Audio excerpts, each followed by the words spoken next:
Hi, my name is Keith and I'm known as the Florida Stone Man, and today I'm going to teach you all about how to do expert level shadow work. And I'm going to tell you right now, this is not for beginners.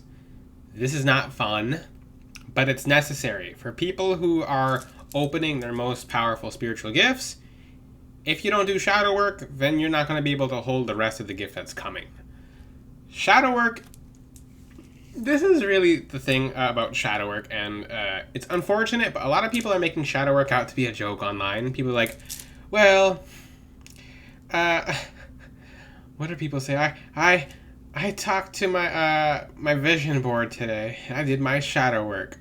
No, you didn't. That's not shadow work. I don't know what kind of shadow work that is. But the thing is, with shadow work, guys, it's not fun. I have videos on beginner level shadow work, and it begins with a journal, and it begins with writing stuff down and confronting stuff. I'm going to teach you an entire shadow work ritual that I have for myself that I teach for you guys. It's not fun. It'll have you having the heebie-jeebies. It'll have you just feeling awful. So make sure you're wearing your protection crystals. Make sure you're wearing black tourmaline. Black tourmaline is the most important one. I would use some pink crystals as well if you'd like to calm it down.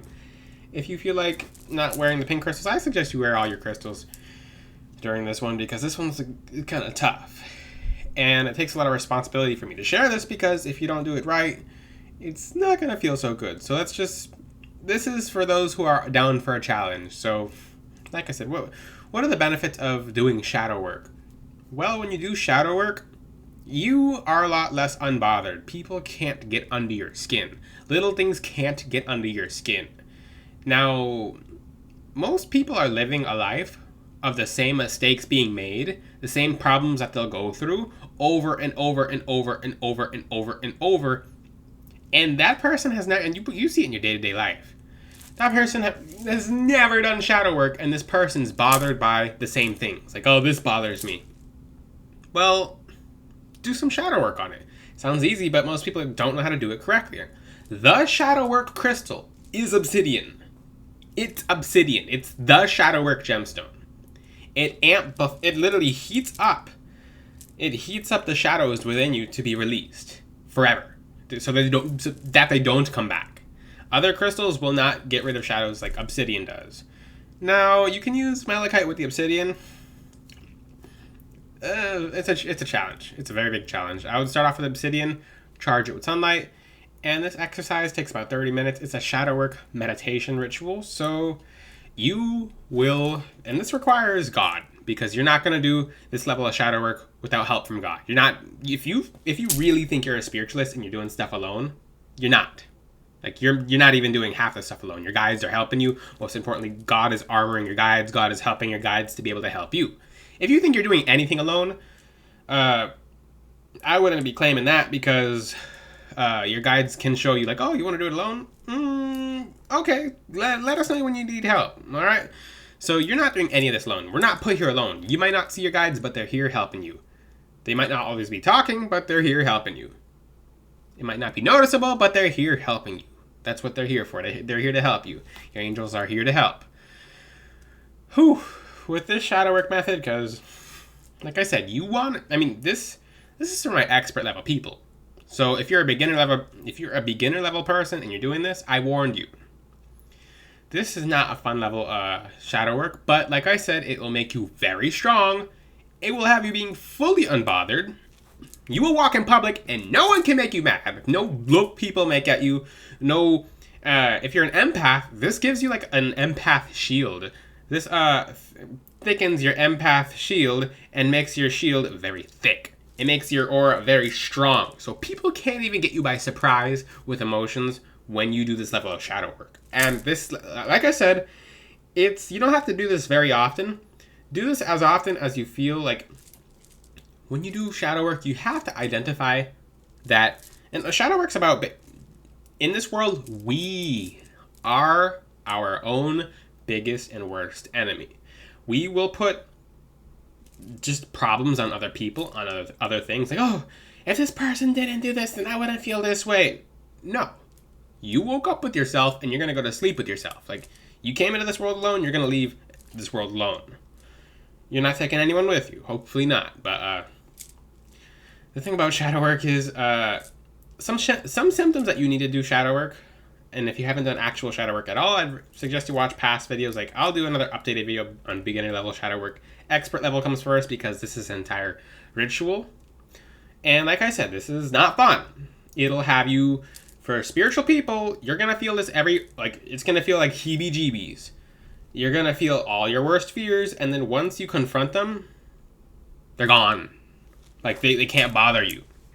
And I'll use some personal experiences from me as well. It's not very fun, but, alright. So, here's the thing, because I'm like, ugh, because you guys are going to tap into some of the worst of worst things. This releases the worst of the worst traumas ever. It'll hurt for a few days, maybe a week, but once you pull it out, it's like, oh, the bullet's gone. Instead of that bullet sitting in your heart, you're going to notice that's not haunting you anymore because you did something to release it. You did something to get it out versus it just sitting there forever. You think it's going to get itself out on its own? With time, but it's some of the shadows you guys have are from many lifetimes ago, when 3 or 4 lifetimes ago, you thought the shadow would go away on its own, and how's that working out for you now because it's still with you? You're going to take that straight into the afterlife. So, with this advanced shadow work ritual, this requires it to be the evening. You have to watch the sun go down. Now, at a very specific point. So, when the sun's going down, and it's already dark, you'll start a timer for 30 minutes. But before this, you'll do heavy prayer. Heavy, heavy, heavy prayer. Just connect to God. You can pull up specific prayers, but get all your angels around you. Secure your area. Use every crystal you have in your entire room at all the corners. Put sea salt and water all around you. Protect yourself like no one's business. Get the Florida water going. Just everything you could possibly do. Angelica, essential oil, diffuser, etc. You want to secure your perimeter because this level of shadow work will attract other things. And other things will taunt you when you're doing this shadow work, but once it's out, it's out. Like, this is like the most intricate shadow work. Now, you'll do this in a dark room, like with no lights on, because this is going into the subconscious. You'll let the sun go down. So you'll do 30 minutes and you'll watch the room get darker and darker and darker, and outside get darker and darker and darker. And so on a subconscious level, this kind of forces you inward and inward and inward. A lot of you will start getting very uncomfortable because you'll be sitting in quiet. You'll hear the sounds of the astral realm. And then you will hold a crystal such as obsidian in your hand. You will look into the obsidian. You will peer with it into your third eye. You will ask yourself certain questions, or they'll just kind of pop up, because with this level of shadow work, they're going to pop up regardless, and a lot of you will get uncomfortable. Any phobias you have are going to pop up.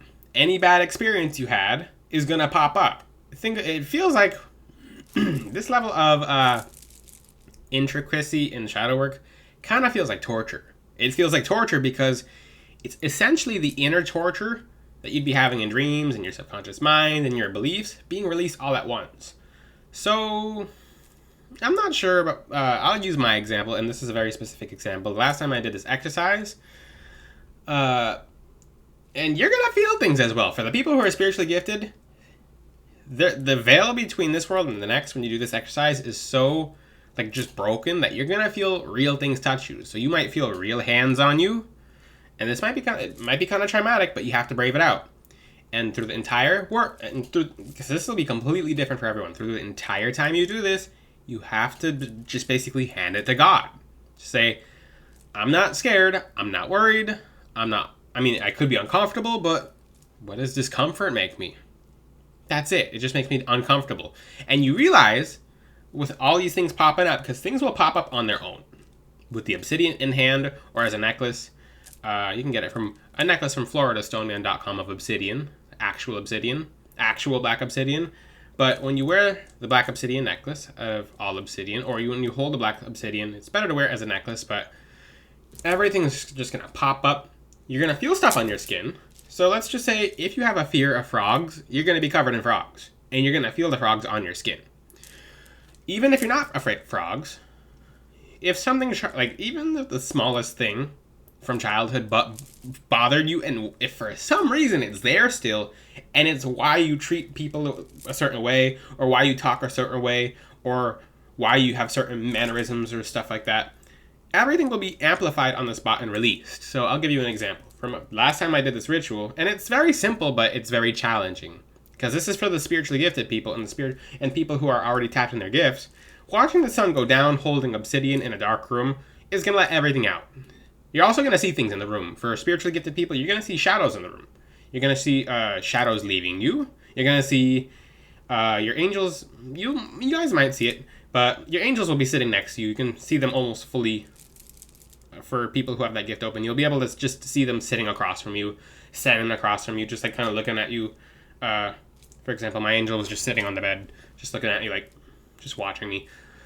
But the thing is, with this level of shadow work, it's going to be uncomfortable, but that's the point. That's the whole point. This is the point of the shadow work. So you're going to feel completely uncomfortable, and then you're going to be like, okay, I can feel this level of uncomfort and not care. Because I acknowledge God as the Most High. He's taking these problems away from me. He's going to make sure nothing comes near me, etc. So why am I going to worry? You're going to feel uncomfortable, but you're going to be worried? No. And then once you're exposed to that, the next time it comes around again, it's not bothering you.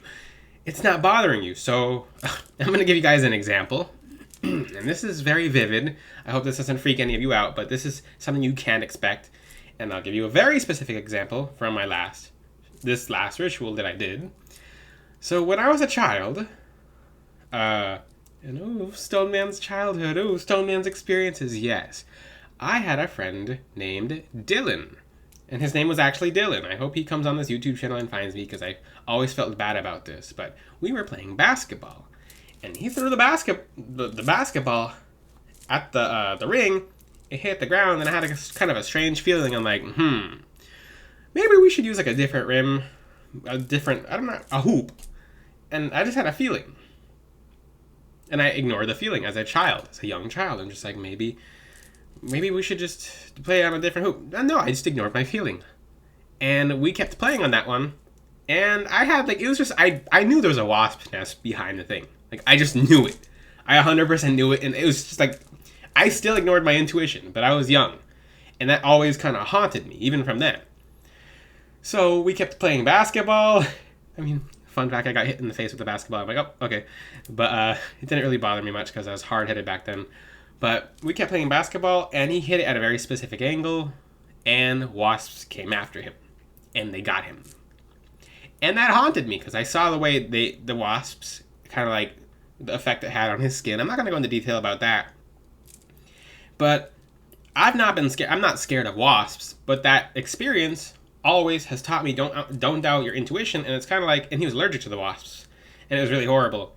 But I felt like it was my fault because that was something I could have helped just by saying I have a feeling, because there's so many other basketball hoops open and we're just sticking to this one. But I ignored my feeling as a child.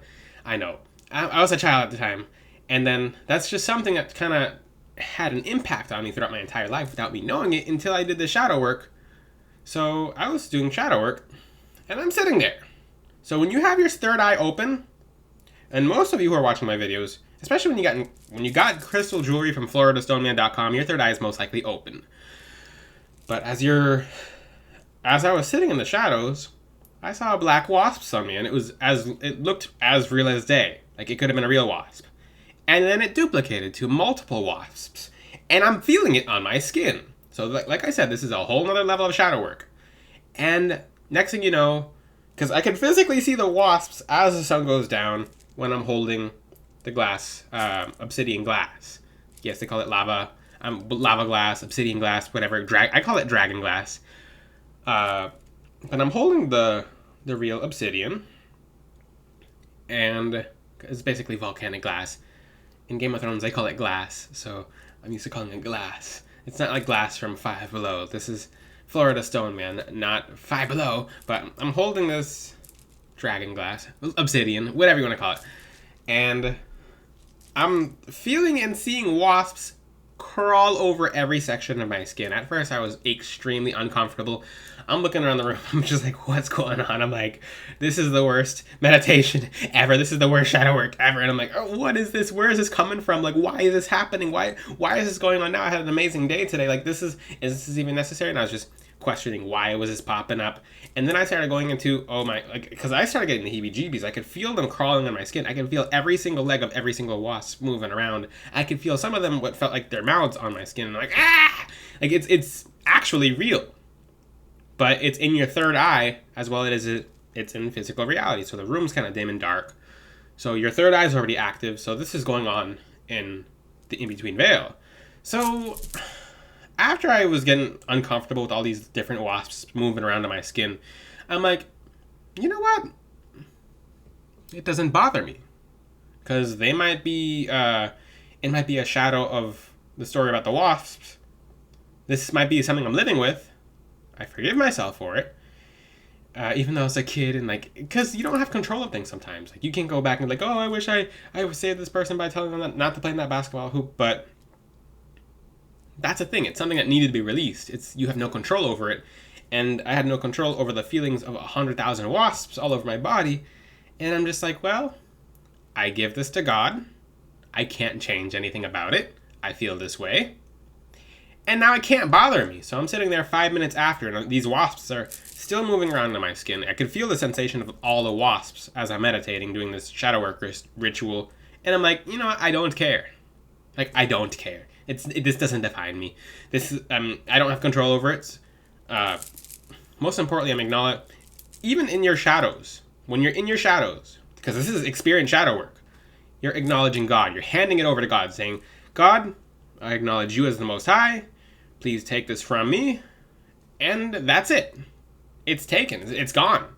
And 5 minutes after that, the sensation of all the wasps just became tingles. And I started feeling just different energies in my hand now. And they're just not the energies of like the wasps moving around. It's like, it's kind of like it kind of unlocks something within me to do that meditation. A new ability to feel energy without question. Well, it's being able to feel energy without being able to even know the energy before you feel it, if that makes sense. Some people are like, oh, I already have that open. This is to a different level. This is kind of like, how do I give an example? Like, when a shark smells blood, it just knows it knows the blood's a mile away, even when it's 2 miles away. It sounds like a wild example, but the thing is, it's sharpening. Doing the shadow work will sharpen spiritual gifts. It'll open spiritual senses. It'll have you unlocking the strange of things because you were fine with being uncomfortable and diving into shadows and being able to just hand them over to God. Just fully hand them over to God. Be like, I don't have control of this. I'm human. I'm not perfect. And that's what you guys have to do during this meditation, because all of your experiences will be 100% different. Some of you might not even feel what I felt. Some of you might have images of and when those dark images pop up, just if you start freaking out and start panicking and give up, then the shadow is actually it's made worse, because it's kind of like a knife that was pulled out and it was put into somewhere else, versus it was pulled out and it was thrown away. So, like I said, this is a very easy shadow work ritual. Once you're good at this, for the people who are really strong at this, pick a certain day of the week to do this, and don't be around people after you do this, because you'll be very, very irritable around people. You're not going to be a fun person. But this is my shadow work ritual as to how you can really become the highest version of yourself by going in the darkest shadows, even from one memory. One little tiny thing from childhood, because that's your imprint on your root chakra, will create a whole bunch of habits. Like, it's wild. A little tiny thing, a wee little tiny thing will have you having mannerisms, will have you treating certain situations in different ways, just from one little tiny experience. That's how sensitive we are as children. It's wild. And that's why, that is why, especially for people who are around children on a daily basis, however you treat them is how they're going to be treating others for the rest of their life on a subconscious level. Or how they'll be treating situations, etc. Because that stays on an imprint on the root chakra. Ooh, this is a very powerful video. Woo! To all my expert level shadow work, shadow slayers, whatever you're gonna call yourselves. This is something that's not gonna be fun, but after you do this, you'll go out in public and you'll just notice like people's energies are like you can feel them hitting against your aura and just slapping back. It's like, whoa, what happened? It's like, what happened? Guys, if you have any questions, ask them in the comment section. Until then, I'll see you guys next time. Ciao.